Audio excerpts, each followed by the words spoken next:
Welcome to Thoughtful Disagreements.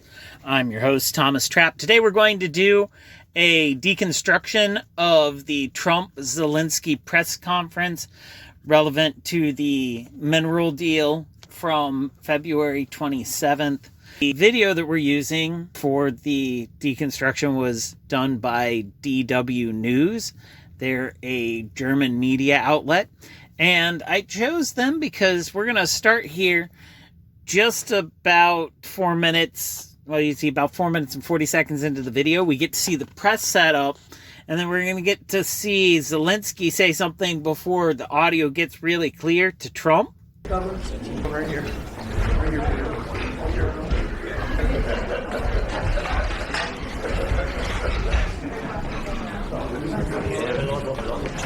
There you can see he said you've got a lot of, or there are a lot of either cameras or press here.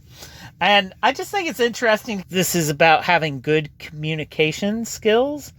And I figure what better thing to do than to go ahead and watch presidents of two different countries sit down and have a conversation. And let's see how they do. So, thank you very much. It's an honor to have President Zelensky of Ukraine. And we've been working very hard, very close. So we've actually known each other for a long time. We've been dealing with each other for a long time and very well. We had a little negotiation spat, but that worked out great. So in there you hear Trump say he's been dealing with Zelensky. And it's just one of those word choice things. Dealing with somebody has a negative connotation to it, as opposed to working with or in contact with. Those are definitely be much better choices of words.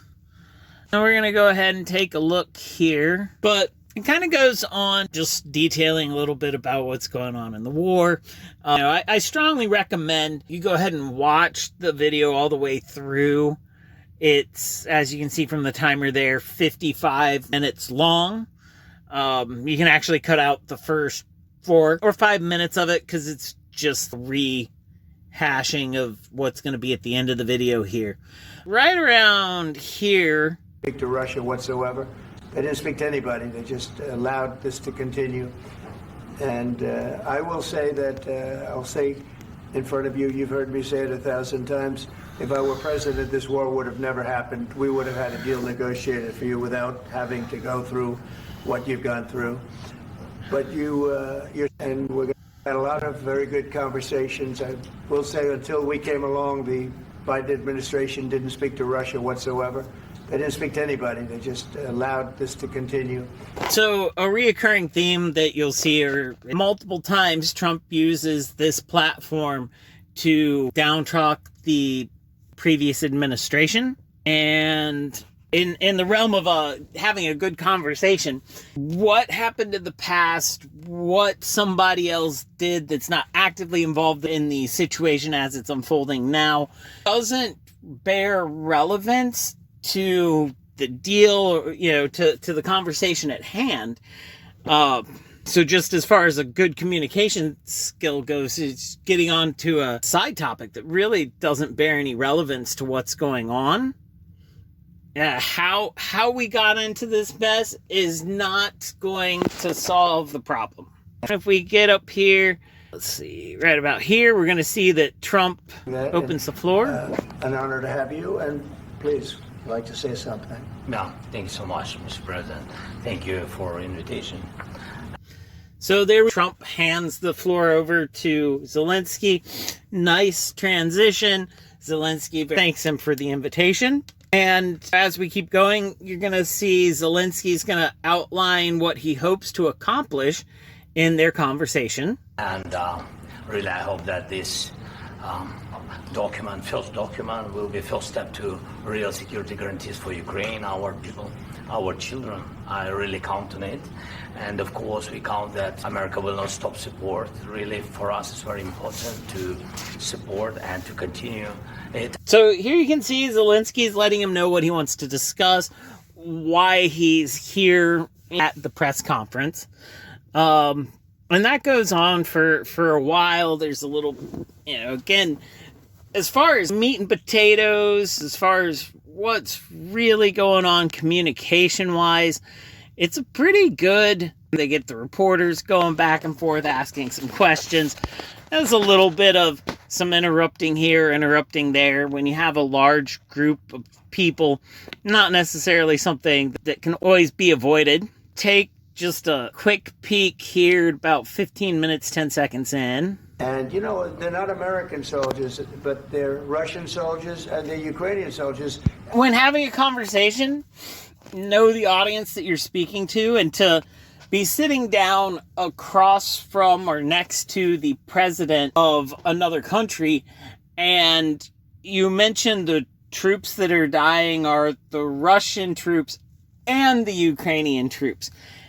Just proximity and who's there and what's going on, how you conduct your conversation, you'd want to mention the Russian troops second and the Ukrainian troops first. We have a lot of oil and gas, but we don't have a lot of the raw earth. And what we do have is protected by the environmentalists, but that can be unprotected, but still it's not very much. So, you know, here we get a sidebar. Again, it sounds like Trump trying to kind of talk up his agenda or himself. Really seems to have very little to do with the task at hand, which is the mineral deal he wants to get signed with Ukraine. And he's mentioning, you know, his thoughts on environmental protection in regards to the location of natural resources. Doesn't have anything to do with the conversation at hand. Just to do that. I'm sorry. Yes, go ahead, please. If I can just, yes. In the document, there is one of the very important points. If we speak about business and investment, we never had LNG terminals in Ukraine. This document.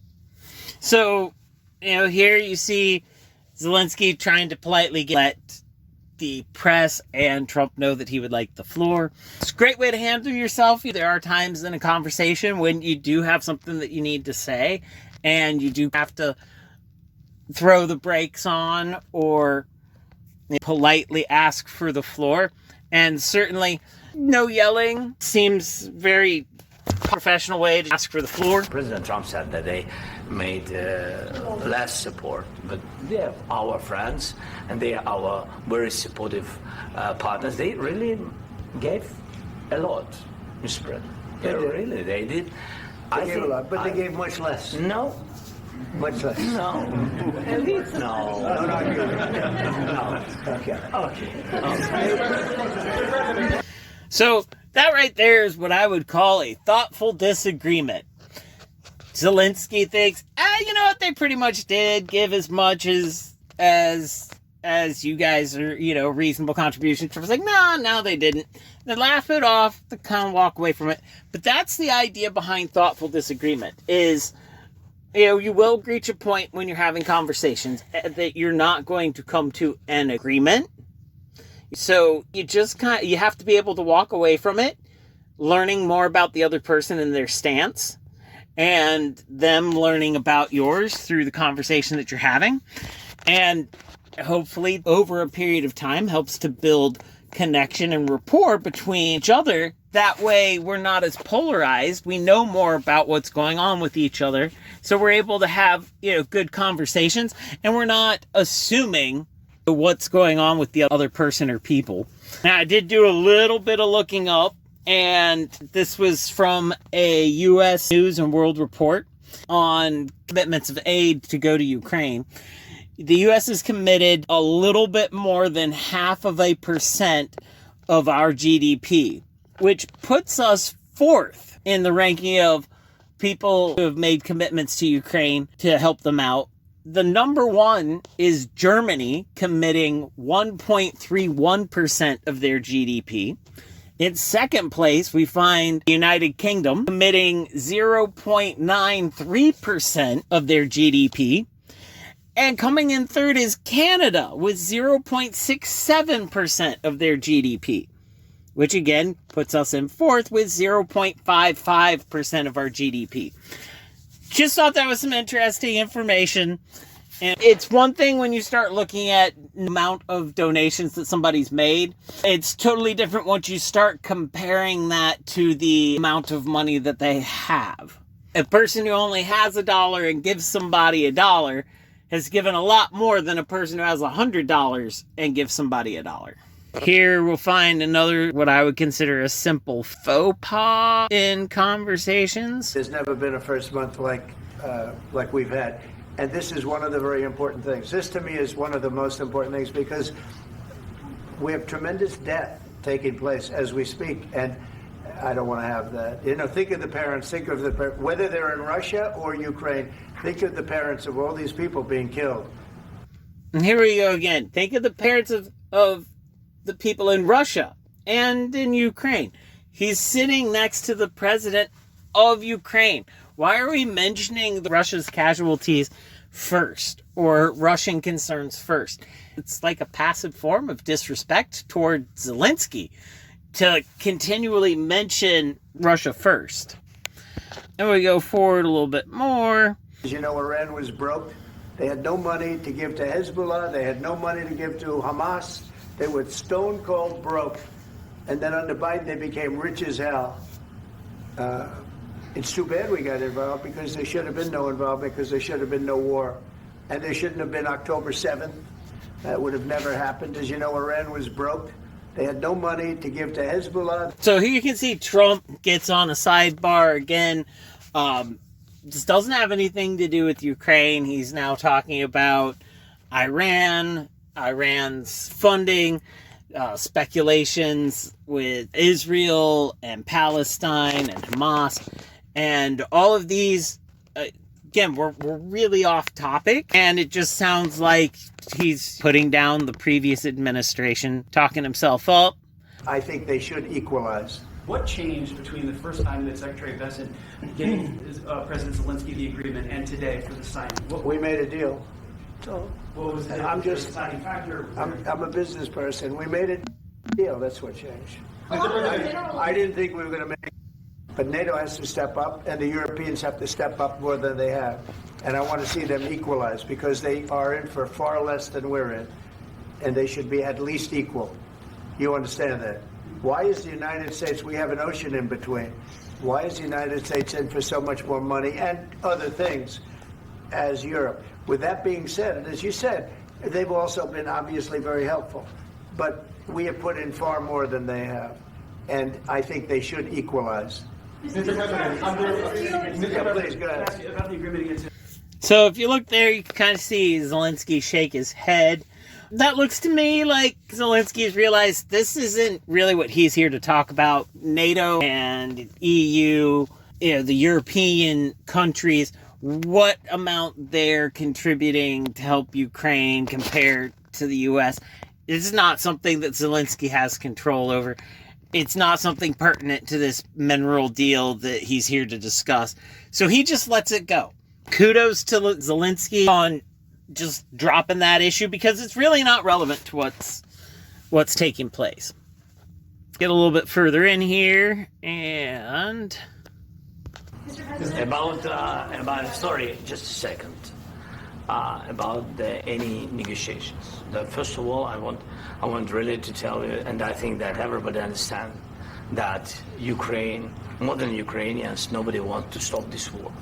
But at the future, any negotiations, it's understandable that two sides of the war, not Russia and the United States, because this is not the war between Russia and the United States. This is war of Russia against Ukraine. So, just Zelensky dialing things back in, putting out his request that the next time, if we're going to have peace talks, the people at war are the ones that need to be at the table, not the United States. Then we get a little interruption here from Odessa. But a lot of cities have been destroyed. A lot of cities that are not recognizable. There's not a building standing. No. And a lot of things happen. You have to come and to look. So Zelensky interrupts Trump here Because Trump said that the cities are unrecognizable, they're destroyed, there are no buildings left standing, and Zelensky invites him to come and see his country so that he can see that it's not just all destroyed and unrecognizable cities with no buildings. We get up here a little bit, and this is where, if you've seen any of the media, TV shots, here's about where we go. Try to litigate this in front of the American media. Nope, a little bit further back. Bilateral conversation, and we signed with him, me, like a new president. In 2019, I signed with him the deal. I signed with him, Macron and Merkel, we signed ceasefire. Ceasefire. All of them told me that he will never go. We signed with him with gas contract. Gas contract. Yes, but after that, he broken this ceasefire. He killed our people, and he didn't exchange prisoners. We signed the exchange of prisoners, but he didn't do it. What kind of diplomacy, JD, you are speaking about? What do you mean? I'm talking about the kind of diplomacy that's going to end the destruction of your country. Yes, but if you Mr. President, with respect, I think it's disrespectful for you to come into the Oval Office and try to litigate this in front of. So, here we go. You want to talk about disrespectful? Interrupting the president of another country as the vice president of the hosting country, that would be disrespectful. That's just improper decorum. Then there's sort of there's the tone that he uses with him, where it's like he's admonishing a child. The American media right now, you guys are going around, and he's accused him of being disrespectful and trying to litigate his case to the American people in front of the media and the press. Now, Zelensky was invited there by the Trump administration. I don't know what else you would think he would do other than plead his case. Unless you've had a conversation beforehand about what this press conference is going to be and what the goals of it are. And if that were the case and there was not a negotiation to make changes to the deal, it seems that would have come up well before now. We're, a good 40 plus minutes into this press conference. Zelensky is asked multiple times at this point for security guarantees, for air defense, just pleading his case as to what he would like to see in this deal. And no one's taken the moment to say, oh, President Zelensky, what we're doing here today is just talking about this mineral deal. We're focused on letting the American people know that we're not just throwing money into your country, that we have found a way to make this beneficial for us as well as for you guys. And that would have been a simple way to give the redirect to Zelensky, like, hey, we're not negotiating this deal. The deal is that would have been another one, letting him know, hey, the deal is as it's written. We're not making any changes. We're not really here to negotiate it. We're just here to sort of tout the deal and the step that this will be toward peace. Any of those things would have been a respectful way to handle this that didn't involve talking over the leader of another country. and forcing conscripts to the front lines because you have manpower problems. And he's talking about war stuff. Anybody who's at war, especially when it's in your in where you live, it's hard to get people that want to go and fight. That's just a reality of war since the beginning of war. Let's see, we got a couple other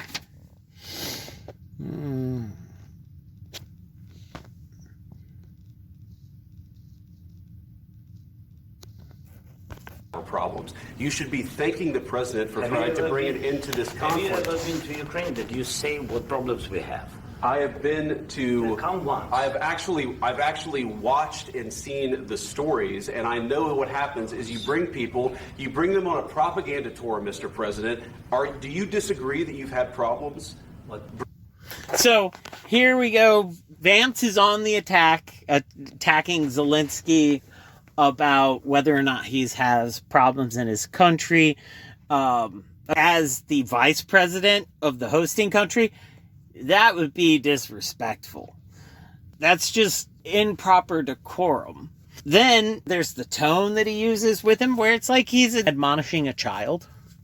The American media, right now you guys are going around.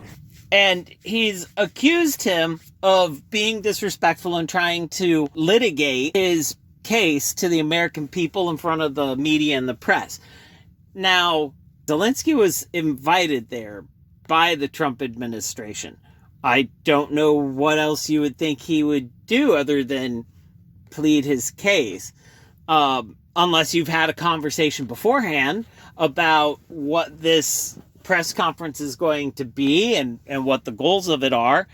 And if that were the case and there was not a negotiation to make changes to the deal, it seems that would have come up well before now. We're, a good 40 plus minutes into this press conference. Zelensky is asked multiple times at this point for security guarantees, for air defense, just pleading his case as to what he would like to see in this deal. And no one's taken the moment to say, oh, President Zelensky, what we're doing here today is just talking about this mineral deal.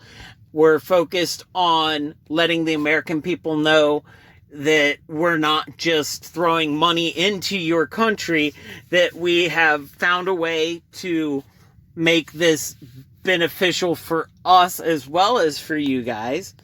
And that would have been a simple way to give the redirect to Zelensky, like, hey, we're not negotiating this deal. Deal is as it's written. We're not making any changes. We're not really here to negotiate it. We're just here to sort of tout the deal and the step that this will be toward peace.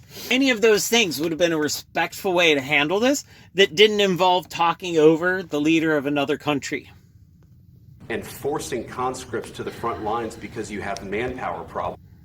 And he's talking about war stuff.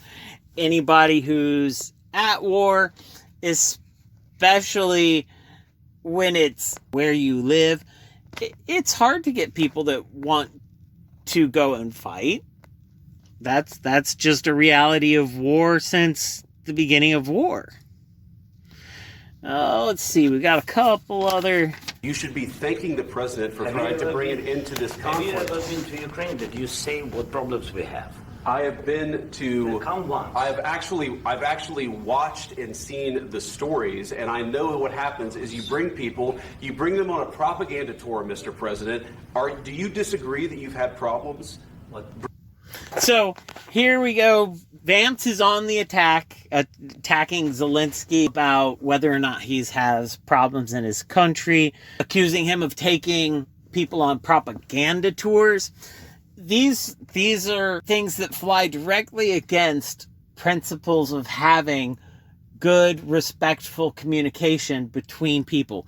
When you're doing that, you've got to assume positive intent. You've got to assume that the person you're sitting down with and talking to genuinely feels whatever it is that they're sharing with you is in the best interest, or that they at least think it's a good idea and it's not going to hurt anyone.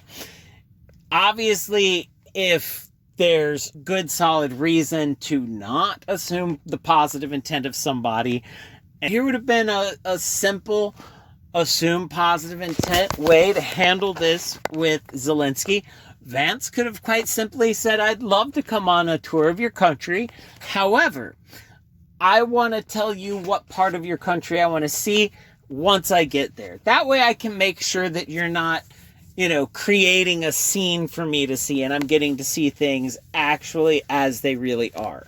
Simple way to ask for something without accusing them of doing propaganda tours, and address your concern that you might be getting shown just what you want to see, or what they want you to see. Bringing people into your military? And do you think that it's respectful to come to the Oval Office of the United States of America and attack the administration that is trying to... Please, you think that if you will speak very loudly about the war, you He's can... not speaking loudly. He's not speaking loudly. Your country is in big trouble. Can I Wait a answer? minute. No. You've done a lot of talking. Your country is in big trouble. I know. So here you see Trump basically admonishing Zelensky like he's a child. He told him that he's talked enough and is refusing now to let him have the floor. It's always a weak position if you won't let the person opposite you complete their sentence, or share what's on their mind. It's just very disrespectful to do that to somebody. He also said, speak loudly. It sounded to me like Vance was speaking very loudly. And, I'm not very familiar with Vance. Maybe that's the way he is. I know I'm a loud person. Sometimes I come across as though I'm yelling. You're not winning. You're not winning this. You have a damn good chance of coming out okay because of us. Mr. President, we are staying in our country, staying strong from the very beginning of the war. We've been alone, and we are thankful. I said thanks you haven't in been this alone. cabinet. You and haven't been not only alone. in this cabinet. We gave you, through I this said stupid president, $350 billion. There you see Trump insulting his predecessor, called him a stupid president. It sounds to me like you can hear agitation in his voice. And again, he starts talking over Zelensky again. You're right now not in a very good position. You've allowed yourself to be in a very bad position, and he happens to be right about it. From the very beginning of the war. You're not in a good position. You don't have the cards. cards right now. With us, you start having Not cards. playing cards. Right now, you don't. I'm very You're playing serious, cards. Mr. President. You're So there you see that Trump uses the youth that Zelensky doesn't have the cards. And in good communication skills, especially when you're talking about somebody who speaks a different language as their first language, because Zelensky culture isn't English, so that euphemism doesn't have the same meaning, or likely just carries no meaning for him, as you can see when he replies, "I'm not playing cards." Just an easy mistake to make, but also one that's easy to avoid. We're gonna watch some more. Wait a minute. No. You've done a lot of talking. Your country is in big trouble. I know. You're not winning. You're not winning this. You have a damn good chance of coming out okay because of us. Mr. President, we are staying in our country, staying strong from the very beginning of the war. We've been alone, and we are thankful. I said thanks You haven't in been this alone. cabinet, You and haven't not been only alone. in this cabinet. We gave you, through I this said stupid president, $350 billion. You voted we gave for you your military president. equipment, You and you voted men for are your brave, president. but they had to use our military. What about West? If you didn't have You our invited military me. equipment, You invited if me you to didn't speak. have our military equipment, this war would have been over in 2 weeks. In 3 okay? days, I heard it from Putin. In 3 days. You don't have the cards right now. With us, you start having Playing cards. cards. Right now, you I'm don't. very You're playing serious, cards. Mr. President. You're I'm playing very cards. serious. You're I'm gambling the with the president lives in of war. millions of people. You think- You're gambling with World War III. what do you You're think about? gambling with What do you World think War. Not only did he use the euphemism about the cards, now he's speaking to Zelensky like he's a child, waving his finger, pointing it at him. These just aren't the sorts of behaviors that should really be exhibited when you're having somebody as a guest, especially if you've invited them to speak. It's supposed to be America, free speech. I certainly hope that you wouldn't expect that a foreign president would come and speak in our country, and that our president or anybody in our country should have the right to tell him to speak anything other than what's on his mind. And if it happens to be like, hey, could I get security deals with these mineral rights? I mean, he's the leader of a country. You can ask for it. You can hear Zelensky asking why he invited him to speak if he wasn't going to let him speak. This war would have been over in 2 weeks. In 3 okay? days, I heard it from Putin. In 3 days. This is something Maybe new. less. In 2 weeks. You definitely see Zelensky getting dismissive. Of course, I would too, as somebody who thinks that I'm sitting with an ally, and that ally brings up my adversary's propaganda point of being able to beat my country in 3 days. I would have a little bit of trouble not having a reaction to that. And I certainly think his well within level of frustration. Very hard thing to do business like this. I tell you. Just say thank you. I said a lot of times to American people. Accept that there are disagreements, and let's go litigate those disagreements rather than trying to fight it out in the American media when you're wrong. We know that you're wrong. But you see, I think it's good for the American people to see what's going on. I understand, sir. I think it's very I understand. important. That's why I kept this going so long. You have to be thankful. You don't have the I'm cards. thankful. You're buried there. Your people are dying. tell you, You're Nick, running low I know. on soldiers. Don't- Listen, please, you're running Mr. low on President. soldiers. It would be a damn good thing. Mr. And then President. then you tell us, I don't want a ceasefire. I don't want a ceasefire. I want to go and I want this. Look, if you could get a He needs a coach running tape for him afterwards, giving him a little bit of advice, because you don't mock another world leader that is supposed to be your ally, that you're supporting in a war. An ally's country has been invaded, and you're trying to help them take it back and fend off the aggressor. I don't think you sit there and mock them like a middle schooler or even maybe not even that old, like an elementary school kid would mock another child. That's insane. There's no wonder that we can't communicate well ourselves as a general population. Our leaders aren't setting a great example of it either. So it really makes it hard to recognize poor communication when that's a large majority, if not, all that you're seeing, especially from your leaders, especially when they're looking for something that's good television, as he said in this video. Our politics shouldn't be good television. Politics should be good leadership. It should be pretty darn boring. If the government's doing its job right, it should really be very little news that's worthy coming out of the government other than its accomplishments or the areas that it's working on. I hope you enjoy this first long form video. I'm looking forward to putting other longer form videos out for you. If you think that the way Trump mocked Zelensky is appropriate, my challenge for you is go ahead and do that same thing in an United States courtroom with a judge during a case that you're involved in. Go ahead and mock that judge the same way Trump mocked Zelensky and see how far that gets you. Or go to a job interview, and when the job interview's viewer is asking you questions, answer the questions with the same sort of tone as Trump did. But this isn't the sort of way that I would expect adults, especially leaders, to conduct themselves.